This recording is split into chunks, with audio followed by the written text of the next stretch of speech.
네, 지난주에 본 것처럼 거라사 지방에서 거의 쫓겨나다시피 떠나게 된 예수님과 일행은 다시 이제 건너편, 그 거라사의 건너편이 갈릴리 지역이었죠. 거기로 돌아왔습니다.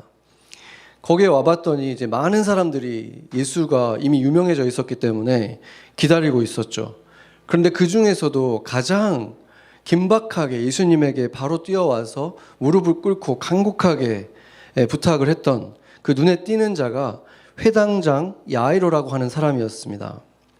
회당이라는 것이 지금으로 치면은 이런 지역 교회를 뜻하는 거기 때문에, 그리고 그 회당장이라는 것은 그 회당의 어른이죠. 그래서 중세 시대의 어떤 사제와 같은 그런 사람이었다고 생각하면 됩니다.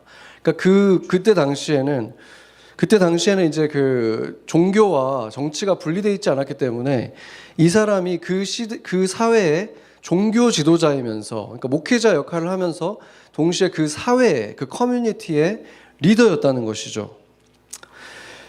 그걸 알고 나면 우리가 또 깨닫게 되는 것이, 지금 예수님하고 이미 적이 돼서 예수님을 죽이려고 했던 사람들이 누구였죠? 그 유대인 지도자들이 있었잖아요. 그 종교 지도자이면서 또 사회 지도자였던 그 사람들 중에 한 사람이 바로 이 야이로였다는 것입니다. 그러니까 예수님과 적의 편에 지금 서 있던 사람이었다는 거죠. 그리고 지금 이 장소가 갈릴리 지역, 그러니까 가버나움이죠. 가버나움 지역이었기 때문에 베드로의 집이 가버나움에 있었죠. 그리고 요한의 집도 마찬가지고. 그러니까 대부분의 지금 예수님의 제자들이 원래 살았던 그 지역의 회당의 회당장이었다는 것은 지금 그들의 지도자였다는 거예요.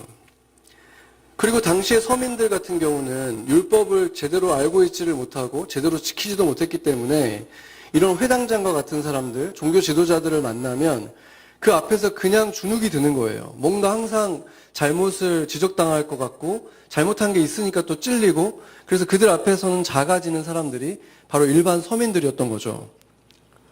반면 회당장과 같은 사람들은 성경을 잘 알았고 잘 지키고 그랬기 때문에 항상 고개를 빳빳이 세우고 사람들을 이렇게 꾸짖고 가르치고 그렇게 의로운 것을 자랑하며 다녔던 사람들이 바로 이런 회당장이었습니다. 그렇기 때문에 지금 이 회당장 야이로는 그곳에 지금 모여있던 사람들 중에서도 그 사람이 왔을 때, 그 사람이 예수께 올 때 아무도 막지를 못하죠. 거기 어른이니까. 그리고 지금 예수님과 함께 배에서 내린 제자들이 볼 때도 그 사람은 지금으로 따지면 높은 정치인 같은 사람이기 때문에 딱 봐도 그들 눈에 띄는 사람이라는 거죠.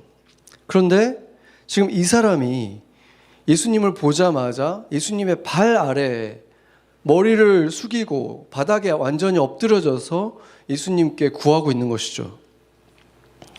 그러니까 이 야이로라는 사람이 지금 자신의 자존심과 명예와 이런 것들을 다 버린 거예요, 지금.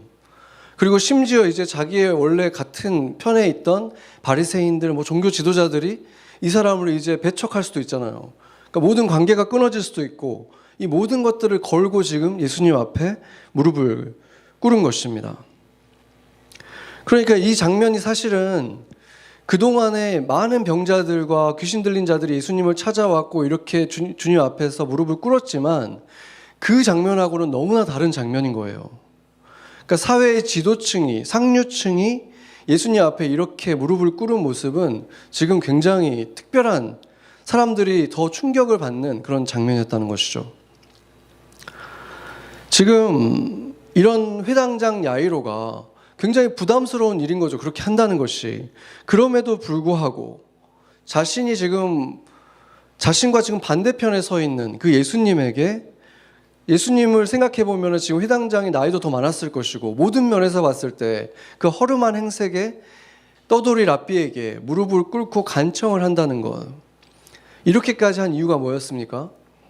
자신이 너무나 사랑하는 딸, 이제 12살밖에 안 된 딸이 지금 죽어가고 있었기 때문에 아버지로서 그 딸을 살릴 수만 있다면 뭐든지 못하겠나, 지금 그런 상태인 거예요. 자존심이고 친구고 관계고 내 직업을 다 잃더라도 나는 내 딸을 살려야 된다, 그 마음 하나밖에 없는 거죠. 그런 야이로를 예수님께서 불쌍히 여기시면서 서둘러서 그의 집을 향해서 가셨습니다. 그런데 잠시 후의 상황을 보면은 이 딸이 굉장히 위독했던 상황이라는 걸 알 수 있죠. 그러니까 굉장히 지금 뭐 초를 다투는 지금 굉장히 위독한 상황에 있었는데, 가려고 했을 때 지금 그 앞에 사람들이 너무 많아가지고, 그때 당시에 길이 얼마나 좁았겠습니까? 그러니까 거기가 지금 막혀가지고 지금 앞으로 나가지를 못하는 상황인 거예요. 밀고 밀리고 지금 이렇게 지체가 되고 있는 거죠. 그러니까 야이로가 얼마나 피가 마르는 상황이었겠습니까? 그런데 그 와중에 또 한 여인이 몰래 끼어든 거죠. 슬그머니 끼어들어가지고 예수님의 옷에 손을 댔는데, 이 여인이 어떤 여인이라고 말하죠? 그러니까 하혈을 12년 동안이나 하는, 그래서 이 불치병에 걸려 있었고 많은 방법을 써보고 의원을 찾아갔지만 결국 고치지는 못하고 재산만 다 탕진하고 결국 소망이 다 끊어졌던 그 여인이었던 거죠. 그러다가 이 여인이 소문을 들은 거예요.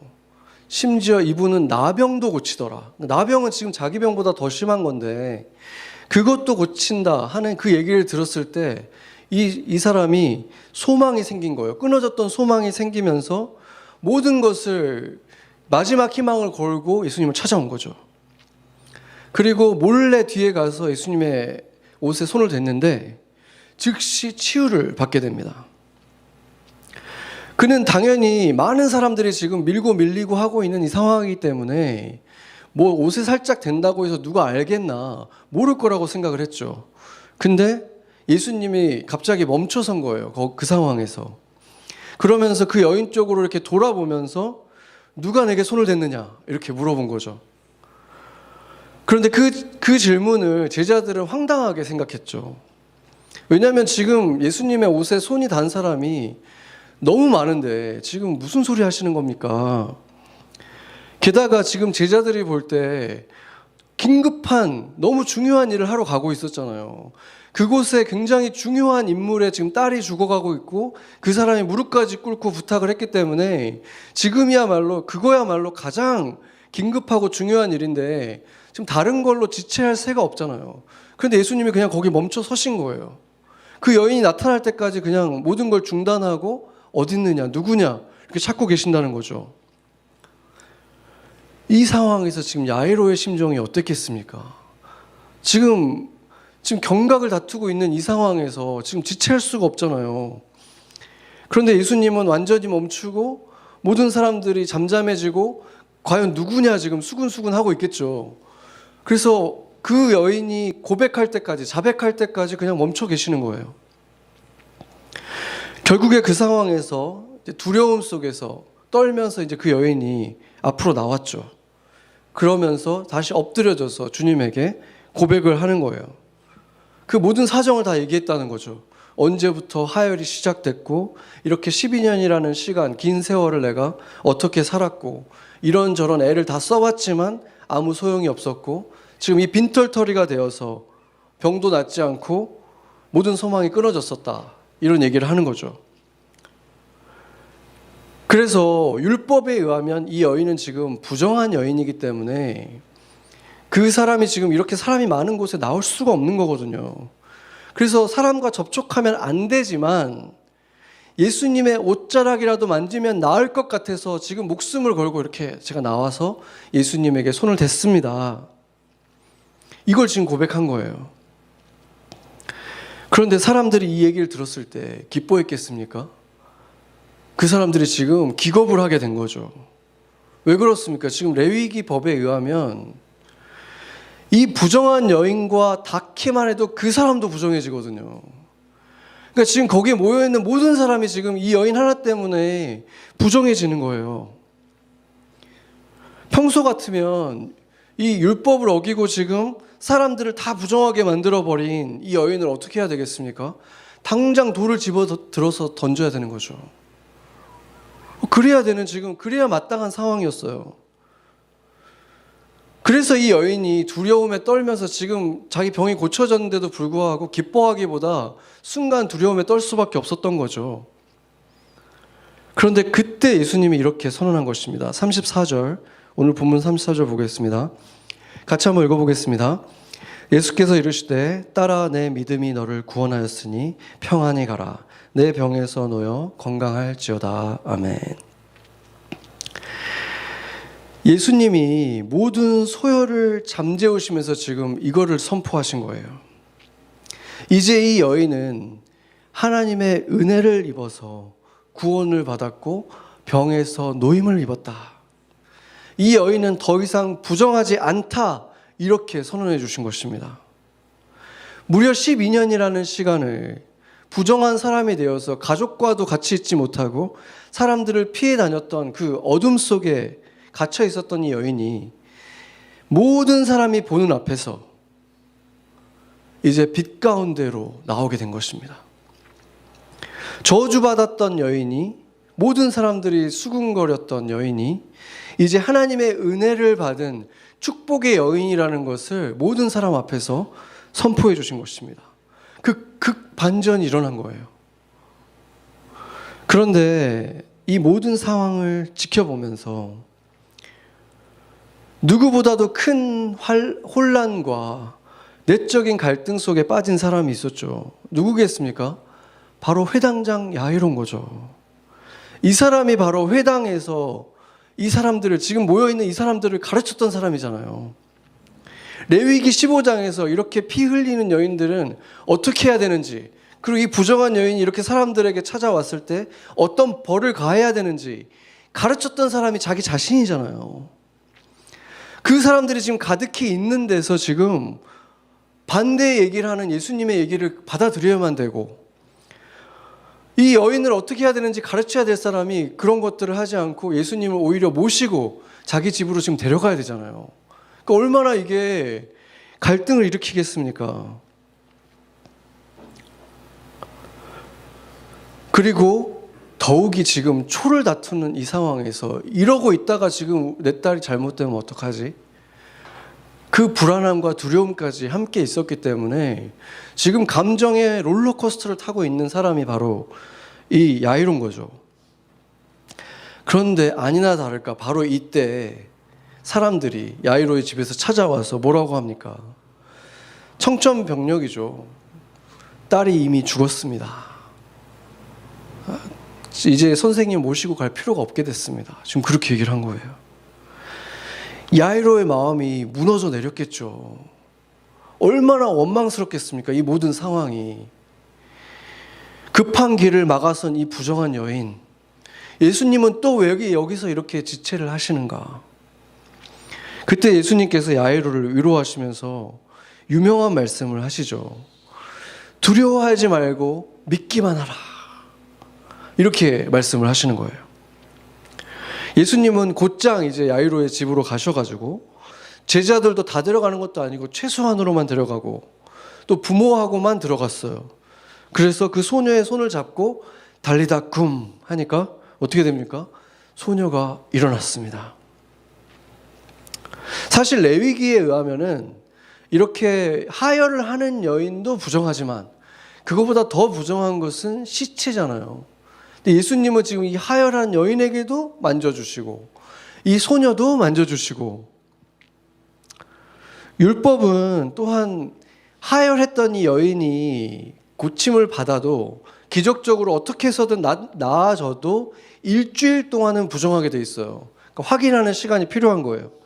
그런데 그렇게 하고 나서 일주일이 지난 후에 속죄제를 지나고 나면 이제 그 부정함에서 깨끗해져서 이제야 커뮤니티 안에 들어올 수 있게 되는데, 예수님은 지금 그거를 다 어떻게 보면 무시한 것처럼 보이는 거예요. 예수님은 지금 율법을 무시하신 것입니까? 스가랴서 7장 9절 한번 같이 한번 읽어보겠습니다. 같이 읽겠습니다. 만군의 여호와가 이같이 말하여 이르시기를 너희는 진실한 재판을 행하며 서로 인애와 긍휼을 베풀며. 아멘.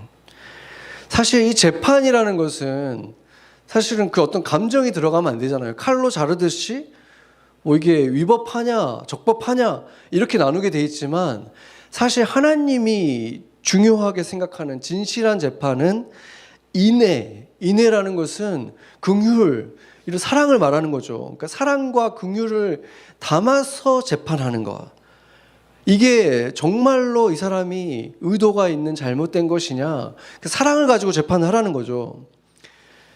그러니까 그 법 자체는 명문화되어 있기 때문에 무조건적으로 보일 수밖에 없고 회개를 해야 될 수밖에 없죠. 그렇지만 재판관이 필요한 이유는, 법은 있지만 법만 있는 게 아니라 법을 판단하는 재판관이 필요한 이유는, 재판관은 어떤 기준으로 해야 되느냐? 인애와 긍휼을 가지고 진실로 해야 된다는 거죠. 그래서 본질적으로 들어가 보면 왜 하혈하는 이 여인을, 이 불쌍하고 불행한 여인을 사람들을 못 만나게 하느냐? 왜 시체를 못 만지게 하느냐? 전염병 때문에 그런 거예요. 이 사람이 전염병으로 죽었는데 그 사람을 만지면 어떻게 됩니까? 그 커뮤니티 전체가 전멸하는 거예요. 그러니까 그걸 막기 위해서 이 사람을 금지시키는 거죠. 그러니까 그거를 판단하라는 거죠. 예수님께서는 이 사람을 바로 놓아줄 수 있었던 이유는 예수님이 완전히 고치셨다는 것을 예수님이 확인하셨기 때문에, 그리고 소녀가 살아났기 때문에 예수님께서는 다시 확인하는 시간이 필요가 없고, 더욱이 예수님께서 히브리서를 보면은 속죄제에 제물도 직접 드시고 제사도 본인이 직접 드리시고, 그러기 때문에 내가 직접 제물이 되고 제사를 드릴 거기 때문에, 그 그림자 제사가 아니라 진짜 제사, 온전한 제사를 예수님이 결국은 드리시기 때문에, 그리고 그 제사는 한순간에 한 가지 죄에 대한 제사가 아니라 영원한 가치를 가진, 영원히 적용되는 제사이기 때문에 예수님은 율법을 무시하신 게 아니라 율법을 온전하게 지키신 것입니다. 그런데 오늘 본문에 보면은 예수님을 만진 사람이 이 여인 한 명이 아니었잖아요. 수많은 사람들이 예수님의 옷에 닿았어요. 심지어 몸에 닿은 사람도 있었을 거예요. 그런데 그 사람들이 모여든 이유가 뭐였습니까? 그 사람들은, 대부분의 사람들이 병을 고침받거나 아니면은 귀신이 쫓아졌으면 좋겠어서 예수님을 찾아왔잖아요. 그런데 그 많은 사람들 중에서 고침을 받은 사람은 이 12년 동안 하혈했던 이 여인 한 명밖에 없었습니다. 제자들의 증언을 보더라도 그렇잖아요. 많은 사람들이 만졌는데 이 여인에게만 치유의 능력이 나갔다고 예수님이 분명하게 말씀을 하셨어요. 그리고 그 이유는 이 여인에게만 무언가 특별한 것이 있었다라고 예수님이 말씀해 주신 거죠. 이 여인에게만 믿음이 있었다. 원어로 오늘 본문 28절을 보면은 킹제임스 버전이 좀 가장 가깝게 번역을 했는데, 보면은 For she said라는 말이 있어요. 그러니까 여기서 우리나라 성경을 보면은 생각했다, 옷을 대어도 구원을 받으리라 생각했다라고 말하고 있는데, 실제 원문은 말하다라는 엘레게이라는 말이 쓰여 있습니다. 그러니까 말을 했다는 거고. 그런데 킹제임스 버전이 오히려, 다른 영어 성경도 대부분 다 마찬가지인데 원문과 조금 다르게 번역한 것이 뭐냐면, 마지막에 I shall be whole 이렇게 돼 있잖아요. 그러니까 건강해질 거라고 말했다, 이렇게 지금 킹제임스 버전은 말하고 있지만, 실제로는 여기에 쓰인 건강해지다, be whole이라는 이 단어가 소조라는 단어거든요. 이 소조라는 단어는 건강을 회복했다라고 쓰이는 것은 오늘 이 본문과 그 사도행전에 두 군데 정도밖에 없고, 나머지는 이 단어가 뭐로 쓰이냐면은 구원을 받다라는 곳에 쓰여요. 그러니까 구조를 받다, 구원을 받다. 그러니까 오히려 이 부분은 또 한글 성경이 더 원문에 그냥 그대로 해석을 한 거예요. 내가 구원을 받으리라 생각했다라고 말을 하잖아요. 그러니까 고침을 받으리라가 아니라. 그러니까 이 소조라는 단어의 의미가 뭐 기독교적으로는 당연히 그냥 구원이라고 말을 하지만, 원래 의미가 뭐냐면 소망이 없는 상태에서 구조를 받는, 그냥 그거를 뜻하는 거거든요. 그러니까 그 여인이 지금 마음속으로 생각을 하고 입으로까지 계속 중얼거린 이 말의 의미가 뭐냐면, 내가 이분의 옷깃만 닿아도, 내 손이 그분의 옷깃에만 닿아도 내가 이 모든 고통과 저주로부터 구원을 받을 텐데, 그 생각을 한 거예요, 이 여인이. 그리고 그 말을 계속 중얼중얼 하는 거예요. 아, 이분에게 내가 갈 수만 있다면, 이분에게 내가 닿을 수만 있다면 내가 이 모든 12년의 고통으로부터 구원을 받을 텐데. 생각을 해보세요. 이 여인이 예수님이 지금 뭐 몇 월 며칠에 내가 여기서 집회를 합니다 이런 게 아니잖아요. 그리고 예수님이 언제 다시 오실지도 아무도 모르잖아요. 그러면 이 여인은 지금 누군가의 눈에 들키면 돌을 맞는 상황인데 계속 거기 나와 있을 수도 없는 거예요. 그러면 이 여인은 숨어 있다가 나왔다가 예수님 오시나 숨어 있다 나왔다가 이렇게 하다가 예수님이 오셨을 때 목숨을 걸고 지금 나왔던 거죠. 결국 그랬기 때문에 이런 믿음이 이 여인을 구원했다라고 지금 예수님이 말씀해 주신 것인데, 이 여인이 만약에 그 소문을 듣긴 했는데 그러면 나도 구원받을 수 있지 않을까? 이런 생각까지는 했는데 말로 계속해서 자기 스스로 정말 할 수 있을 때까지 정말 닿으면 될 것 같은데, 내가 정말 저주가 끝날 것 같은데, 이제 바뀔 것 같은데, 이런 말을 하지 않았다면, 그리고 말은 했지만 용기를 내서 예수님에게까지 나오지 않았다면, 나왔지만 차마 예수님에게 손을 대지 못했다면 그래도 구원을 받았겠습니까? 여기에서 예수님이 말씀하시는 이 믿음이란 것이 과연 무엇입니까? 믿음이라는 것은 가장 기본적으로는 내가 일어난 것을 보지 못한 상태에 갖는 마음이죠. 내가 이미 일어난 것을 봤다면 믿음이 필요가 없죠. 믿음이란 게 성립이 안 돼요. 그렇기 때문에 보지 못했는데 그것이 일어날 거라는 어떤 확신이 내 안에 생기는 거, 그게 믿음인 거죠. 그래서 믿음이 커지면 어떻게 됩니까? 결국에 행동으로 나타날 수밖에 없다는 거예요. 내가 그럴 거라는 확신이 확 들면은, 비가 올 거라는 확신이 들면 우산을 들고 나가는 거고, 안 올 것 같아 그러면 안 들고 나가는 거예요. 그런 행동이 바뀌게 된다는 거예요. 믿음이 커졌을 때. 그리고 이 여인의 경우에 바로 그 큰 믿음이 있었다는 것이죠. 생각을 해보세요. 만약에 믿음이 없었다면, 내가 손까지 댔는데 안 고쳐져요. 그러면은 이 여인은 지금 돌을 맞을 수도 있는 상황인 거예요. 누구한테 걸리기라도 한다면. 12년이나 됐기 때문에 이 여인의 얼굴을 보면은 알만한 사람들이 다 있는 거예요. 그래서 들키면 죽을 수도 있는데 지금 목숨을 걸고 그 행동을 할 수 있었던 것은 되겠다. 내가 만지면 낫겠다. 이 목숨까지 걸 수 있었던 큰 믿음이 있었다는 것이죠. 그리고 회당장 야이로는 어땠습니까? 오늘 본문의 23절에 원어로 보면은 여러 번 만이라는 뜻이 담긴 폴라라는 단어가 있어요. 그러니까 이 사람이 예수님 앞에 엎드려졌을 때 그냥 한 번 이렇게 말한 게 아니에요. 계속 예수님이 들어줄 때까지 제발 같이 가주세요. 제발 같이 가주세요. 이걸 한 거예요. 사랑하는 그 어린 딸을 위해서 온 마음을 다해서 간절하게 예수님의 도움을 구한 것입니다. 자기의 친구들, 자기 주변의 동료들, 이 사람들이 봤다면 이 사람을 이제 앞으로 받아주겠습니까? 그래서 이 두 사람을 보면 공통점이 있는 거예요. 오늘 고침을 받은 이 여인이 12년이라는 시간 동안 모든 노력을, 의원들을 다 다녀보고 재산을 다 탕진하고 이제 아무것도 안 남았잖아요. 방법도 없어요. 이제는 다른 옵션이 없는 거예요. 이제는 그렇게 소망이 완전히 끊어지지 않았었다면, 그 상태가 아니어도 이러한 믿음을 가질 수 있었을까요? 다른 방법이 아직 남아 있었다면, 회당장 야이로도 아이가 처음 아프기 시작했을 때부터 곧바로 예수님을 찾아온 것입니까? 아마 그러지 않았을 거예요. 왜냐하면 이 사람은 지금 가버나움에 있잖아요. 예수님이 지금까지 주로 활동했던 곳이 가버나움이었어요. 지금 잠깐 걸어서 갔다가 다시 돌아오신 거잖아요. 만약에 처음부터 왔다면 이미 만났겠죠. 야이로 역시 상식적인 방법들 다 동원해서 다 시도해 봤는데 결국 아무것도 소용없고 이제 딸이 죽게 생겼으니까 아무런 소망이 남지 않았을 때 예수님을 찾아온 거예요.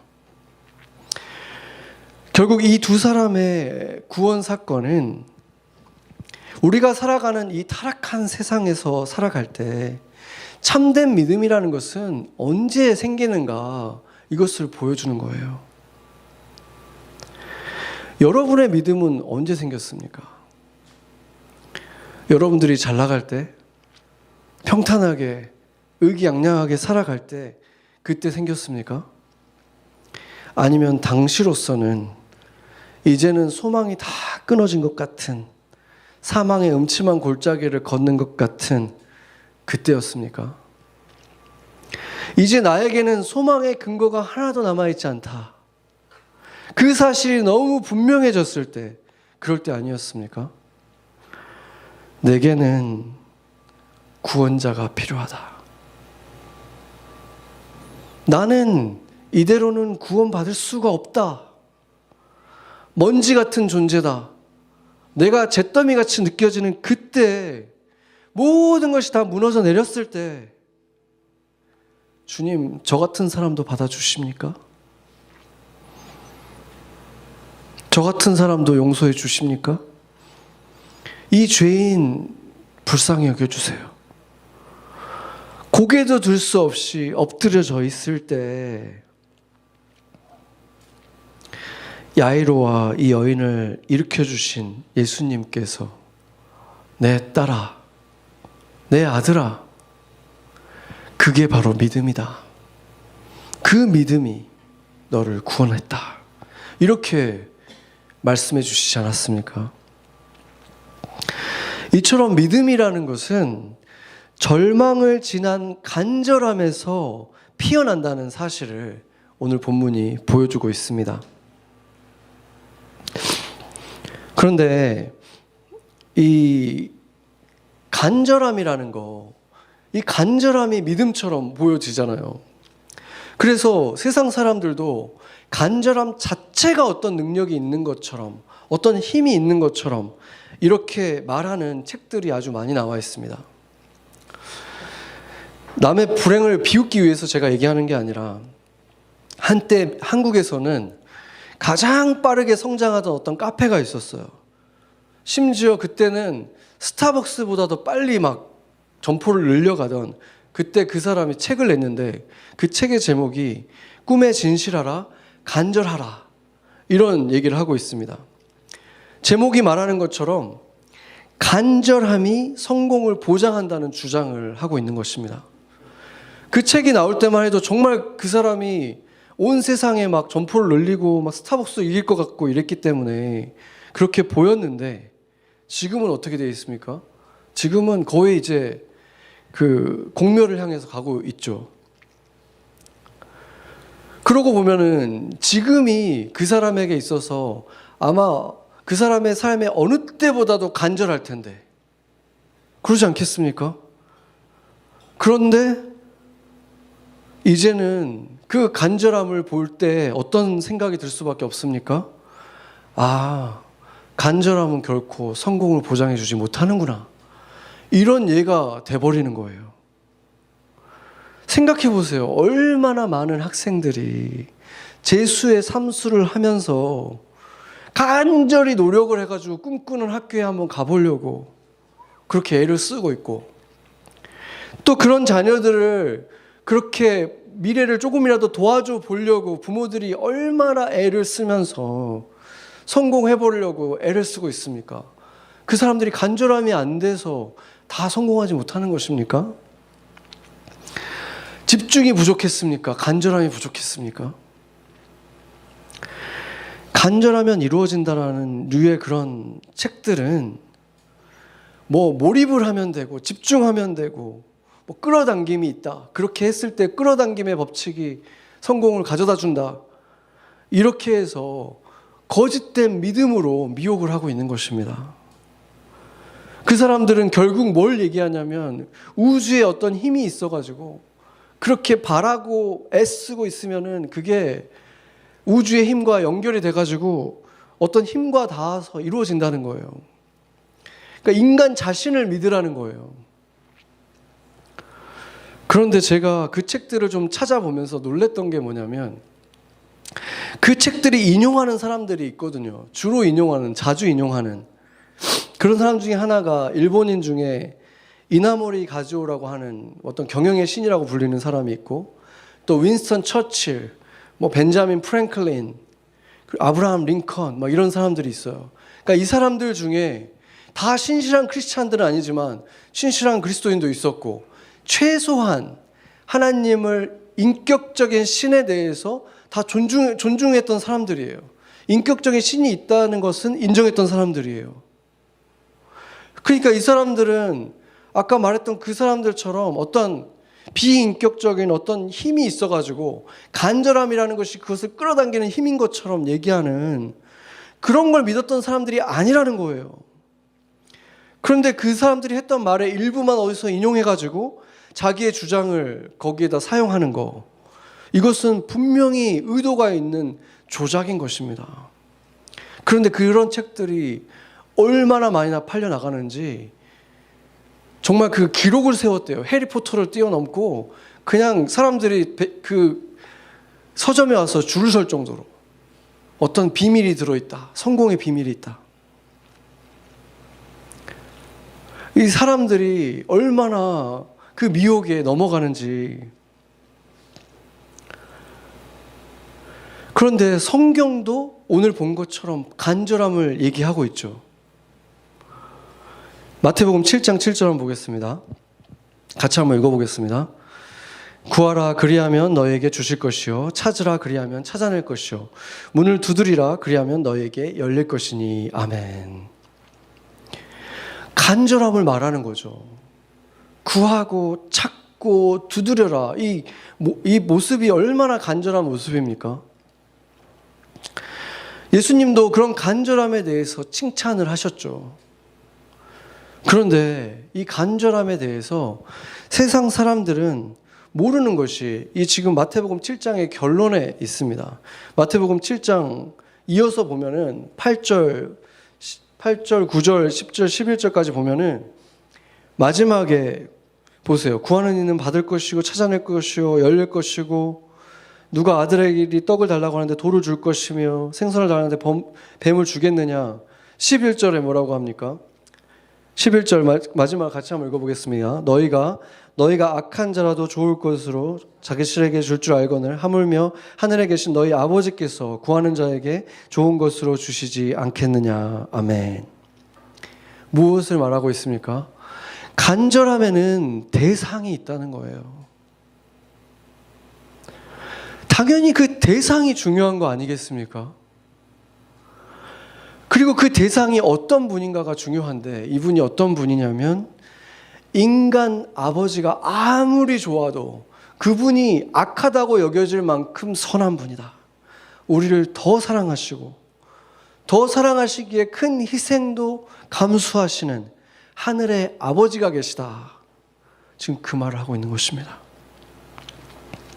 오늘 본문에서 12살이 된 이 소녀와 12년 동안 혈루증을 앓은 이 여인, 이 두 사람이 이렇게 오버랩되는 것이 우연이 아닌 것입니다. 회당장 야이로는 딸을 극진히 사랑했던 아버지였어요. 태어나서 이 딸이 태어나가지고 그 품에 안겨가지고 12년 동안 얼마나 사랑스러운 딸이었겠습니까?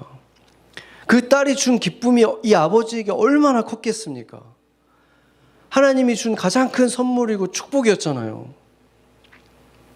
그 시간, 그 12년이라는 시간, 바꿀 수 없는 시간이죠. 반면 그 여인에게 그 12년은 어떤 시간이었습니까?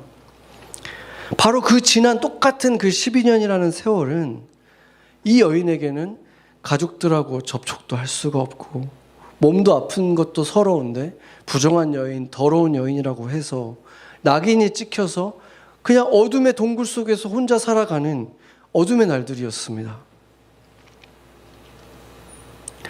야이로가 자신의 딸을 구하기 위해서 모든 것을 다 걸고 사회적 지위, 명예, 사람들과의 관계, 자기의 직업도 잃어버릴 수 있는 그 모든 것을 걸고 예수를 만나면 내 딸이 치료받을 수 있겠지.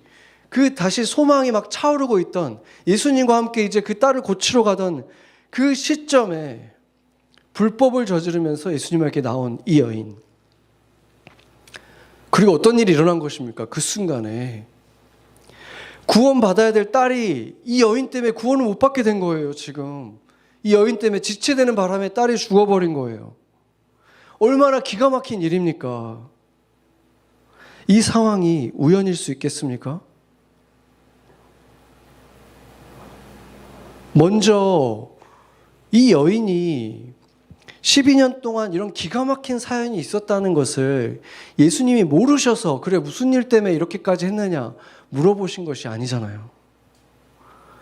지금 이 모든 상황을 처음부터 끝까지 결국 딸이 살아나는 것까지 본 사람은 아까 그 제자 3명과 야이로밖에 없잖아요.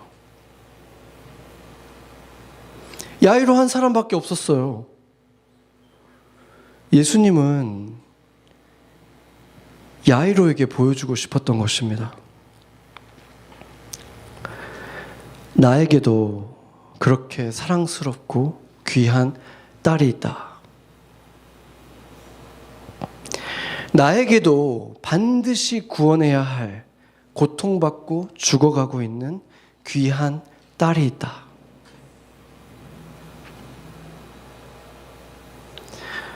이 12살의 소녀와 12년을 아팠던 여인, 이 둘의 공통점은 그들을 사랑하는 아버지가 있었다는 것입니다. 그들을 위해서 자존심도 목숨도 다 버릴 수 있는 아버지가 있었다는 것입니다. 그리고 여러분에게도 그 아버지가 되십니다. 그분이 바로 우리를 위해서 험한 십자가에 달려 능욕을 당하시고 죽음을 당하신 우리를 구원하신 예수님이십니다. 오늘 예수님의 이 질문, 누가 내게 손을 대었느냐? 이 질문은 누가 간절히 나를 찾고 있느냐? 간절히 내게 구하고 있느냐? 문을 두드리고 있느냐? 누가 내게 손을 내밀고 있느냐? 그리고 주님이 우리에게 바라시는 바른 답은 아버지 접니다. 아버지의 딸, 아버지의 아들입니다. 이 믿음의 고백이 되어야 할 것입니다. 같이 기도하시겠습니다.